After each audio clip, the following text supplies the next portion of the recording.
The New York Mets had a thrilling victory on Wednesday night as Brandon Nimmo delivered a walk-off in extras. Can this be a turnaround for the Mets this season, or was this just them getting lucky for a night? We'll discuss that on today's edition of Locked On Mets. You are Locked On Mets, your daily New York Mets podcast. Part of the Locked On Podcast Network, your team every day.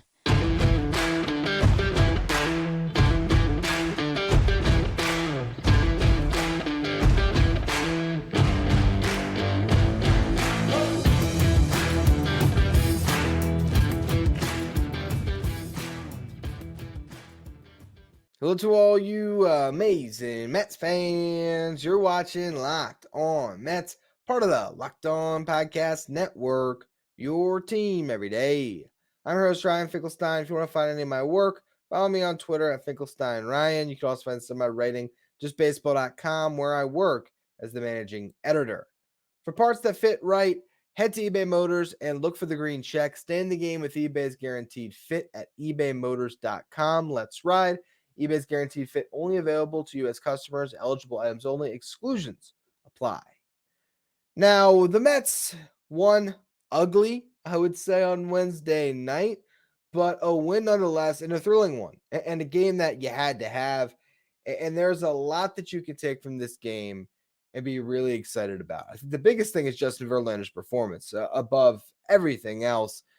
He's been good this year at times, and he's had his bad starts. And now you're 8 starts in, and it's 5 good and 3 bad. So you hope that the good continues to outweigh the bad, and hopefully the good starts to outweigh it even further. But this was, dominance from Justin Verlander. You really look at this game, and all the way up through the top of the 5th, there was only a double allowed to Billy McKinney on either side. The Mets were retired in order the first 4 innings. The Yankees all but a double to lead off the 3rd from McKinney.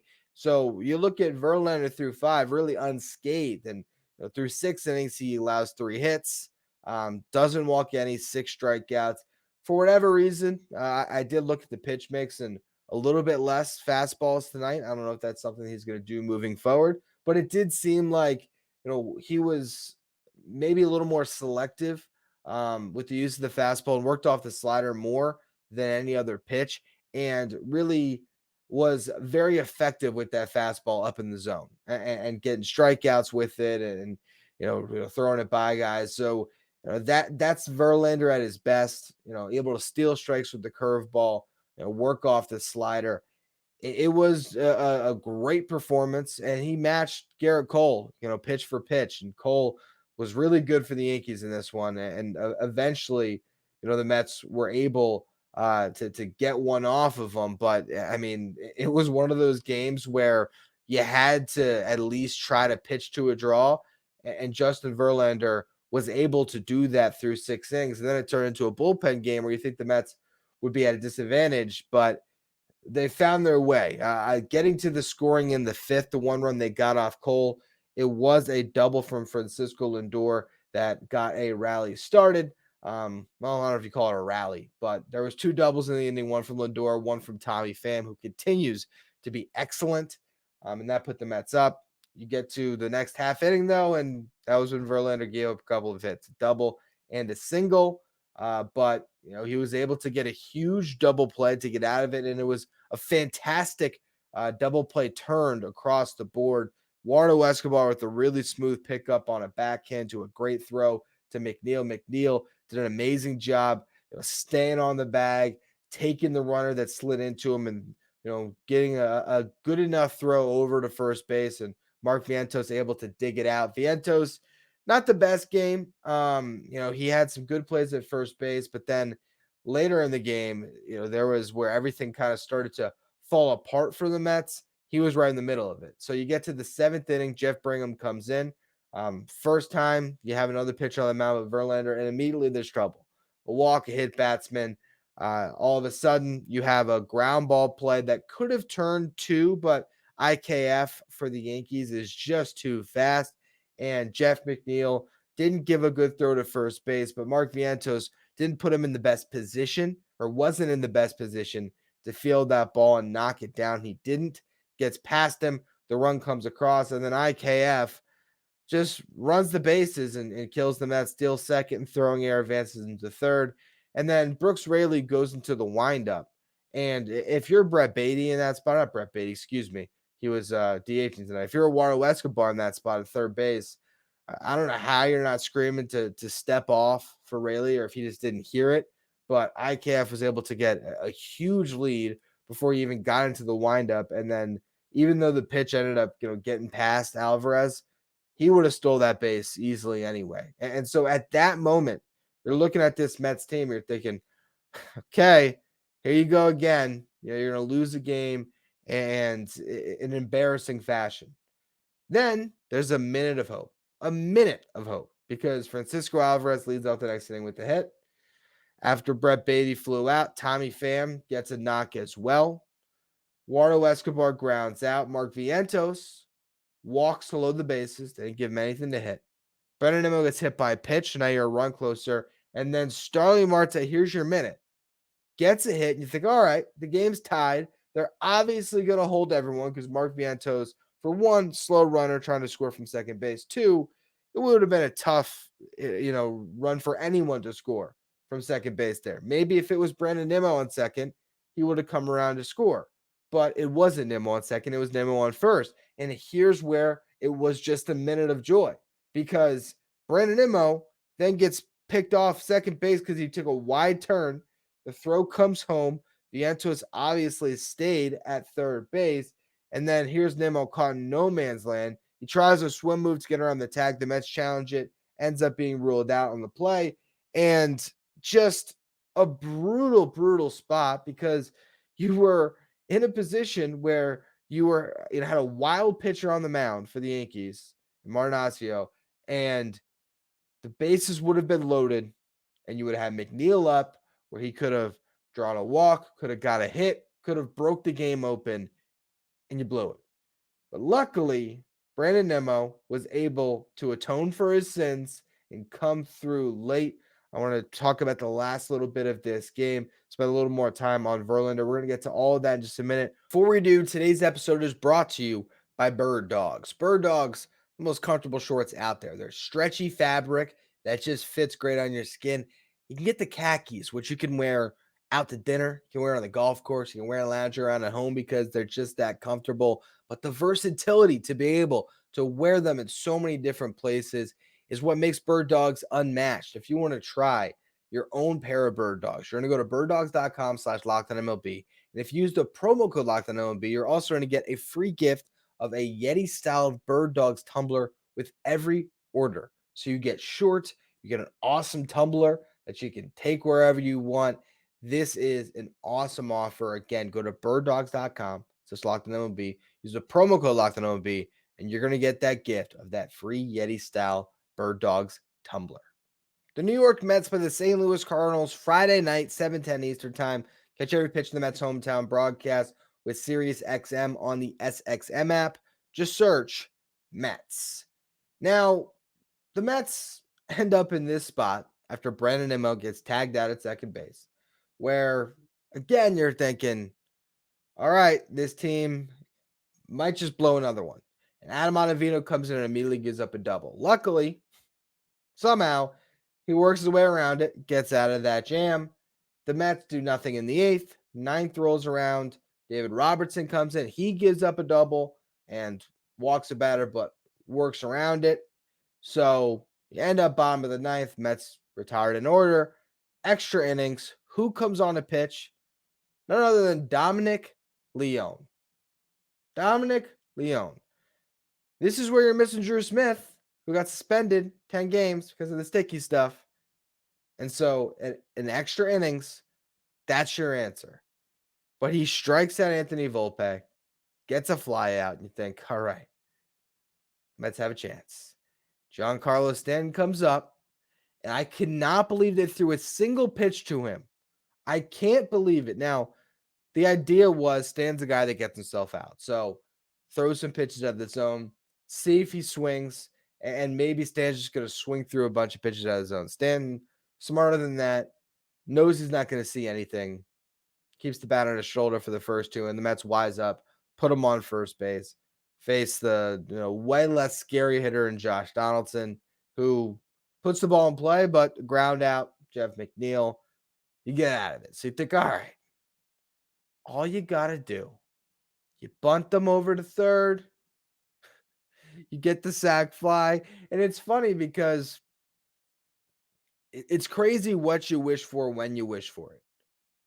Because Mark Vientos leads off the bottom of the 10th inning.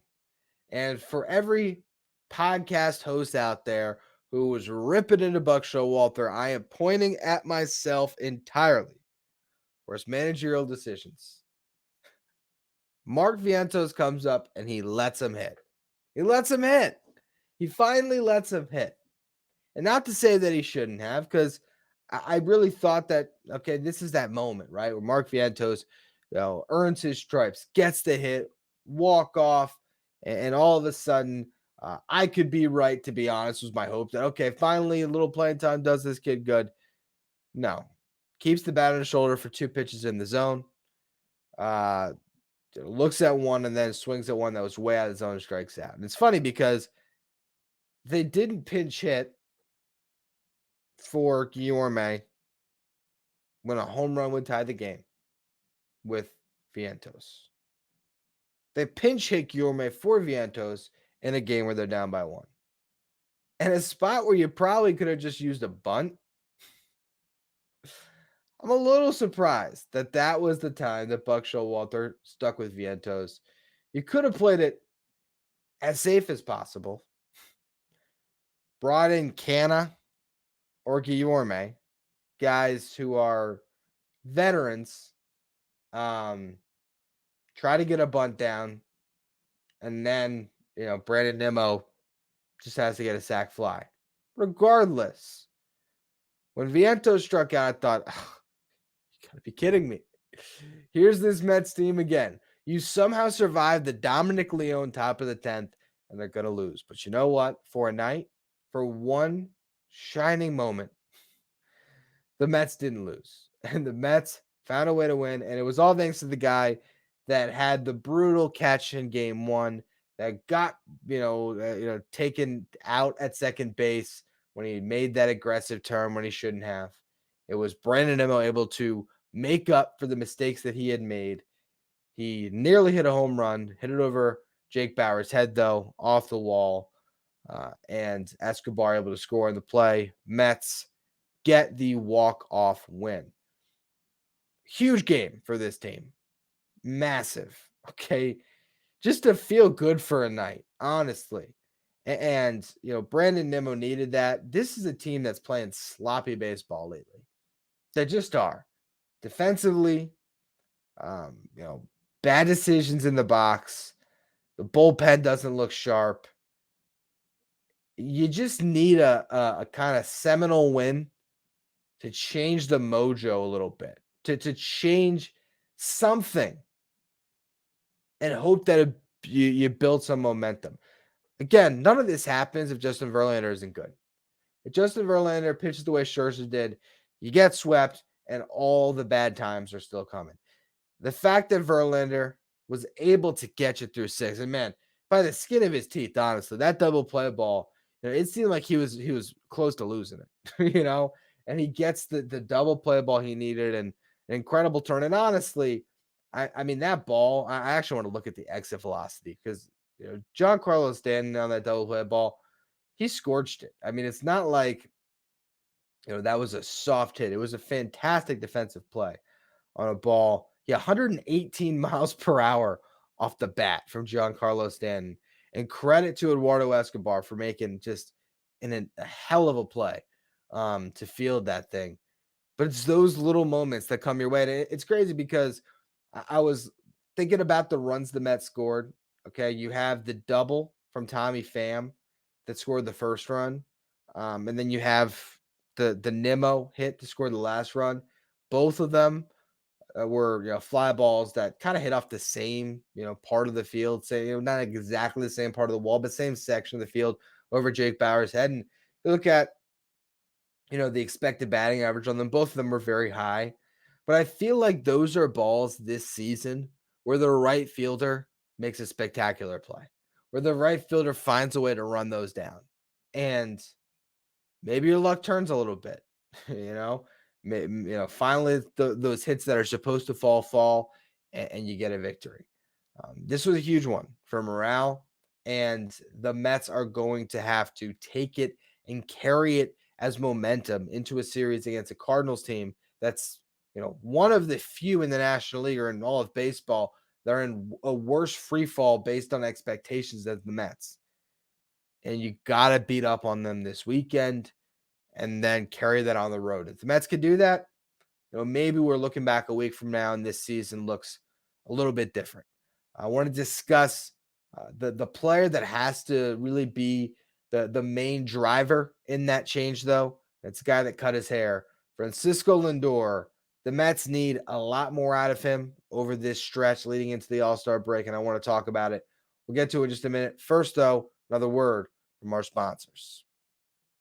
The New York Mets will play the St. Louis Cardinals at 7:10 Eastern Time on Friday night. If you want to catch every pitch of the Mets' hometown broadcast, you can do so with Sirius XM on the SXM app. Just search Mets. Now, Francisco Lindor decided that he needed a change. So he cut off the hair, the bleach blonde, all the different colors that you might see from him throughout a season with that long hair. It's gone now. Okay. It looks like Lindor as a rookie. He shaved it all off. And, he said he's not superstitious by it. But he did send out, was it a tweet or an Instagram? I saw it on Twitter. It was probably on Insta. But he said, some changes incoming. And then there you go. There's that new haircut for him. And actually, if you're watching on YouTube, you might see that I also cut my hair. First time since before my wedding. So it's about 2 months now. I had the big Jufro going. And I decided, you know what? We need to cut this thing down. It's getting ridiculous. Gotta go with the tighter look. It's funny that Lindor said the same thing, and guess what? Mets get a win. So maybe the mojo has shifted. Maybe that's all we needed. We needed a couple of haircuts, and on June 14th, the season turns around. But in reality, Francisco Lindor needs to be that driver of change. He has to carry this team into the All-Star break. There's a month left here, and it's probably not going to be an All-Star unless he's incredible over the next month, and that doesn't really matter. But here's a guy that, of course, is always anchoring everything defensively at shortstop. But you look at this lineup right now, and without Pete Alonso, you need him.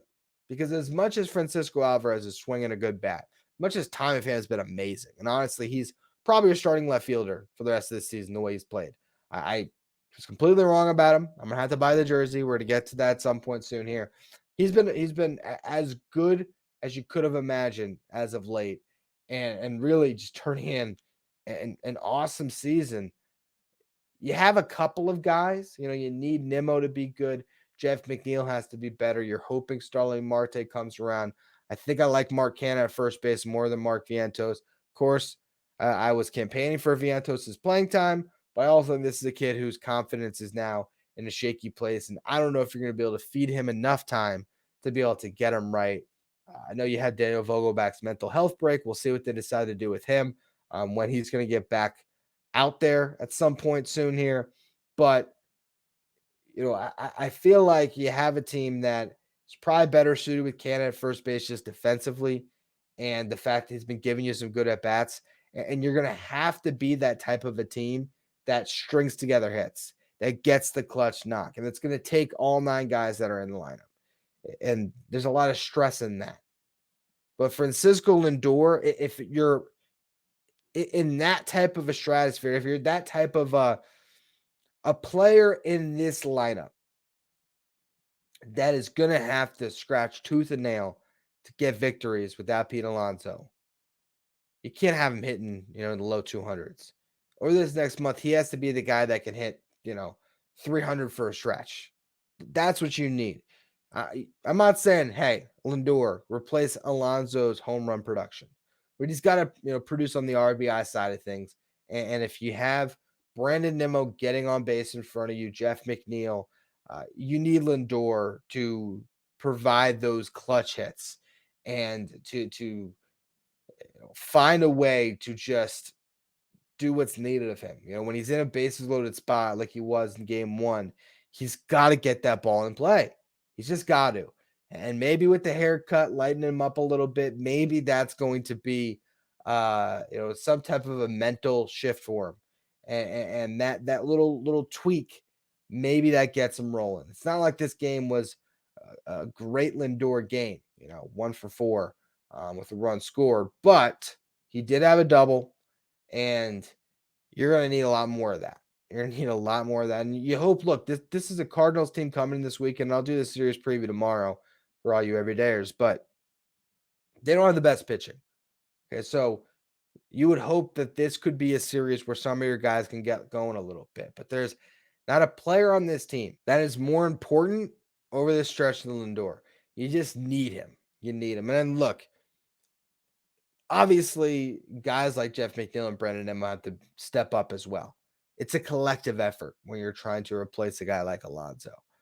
But the superstar on this team, the guy who last year was their best player, okay, despite a great season by guys like Nimmo, by Alonso, by McNeil, look up and who had the most wins above replacement, it was still Lindor. He's the answer right now. He's got to be that guy. And as much as Mets fans love to hate on him, it's pretty clear to me that the best version of this team is when Lindor is going good. And I think overall, if you throw out the first couple months of his 2021 season and look at the end of it and what he did in 2022, he's been mostly good for this team. And if this was the slow start, now you're turning to June, and you'd hope that the last 3.5 months, whatever you have left of this season, he is the MVP of this roster.